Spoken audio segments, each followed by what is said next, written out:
জনবিন্যাসের পরিবর্তন এবং জনসংখ্যা নিয়ন্ত্রণ নিয়ে প্রশ্নের জবাবে বললেন সংঘচালক, সব ভারতীয় দম্পতির উচিত 3 সন্তানের জন্ম দেওয়ার চেষ্টা করা। দেশে জন্মহার 2.1 রাখার বিষয়টি নিশ্চিত করতে হবে, মন্তব্য আরএসএস প্রধানের। प्रत्येक नागरिक ने यह देखना चाहिए कि अपने घर में 3 होने चाहिए। ये देश की दृष्टि से कह रहा हूं, जनसंख्या नियंत्रित रहे और जनसंख्या पर्याप्त रहे। 3 होने चाहिए, 3 से बहुत ज्यादा आगे बढ़ना नहीं चाहिए उनकी परवरिश वगैरह ठीक होने की दृष्टि से।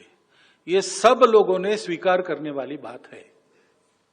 इसके लिए नई पीढ़ी को तैयार करना चाहिए। দেখুন, মোটামুটি এটা অনুমান করা যেতে পারে সকাল হবে আর মোহন ভাগবতের এই মন্তব্য নিয়ে রাজনীতির মোটামুটি কাটাছেড়া শুরু হয়ে যাবে। তবে মোহন ভাগবত এখানেই থামেননি, আরও একটা কথা বলেছেন যেটাও বোধহয় আগামী দিনে রাজনীতির চর্চায় আসতে চলেছে। বিজেপি এবং আরএসএস এর মতভেদ থাকতে পারে, তবে কোথাও কোনো ঝগড়া নেই। দুপক্ষের মতভেদের লড়াই থাকতে পারে, তবে আমরা সবসময় একে অপরের উপর বিশ্বাস করি। বিজেপির সঙ্গে আরএসএস এর সমন্বয় বার্তা সংঘ প্রধানের।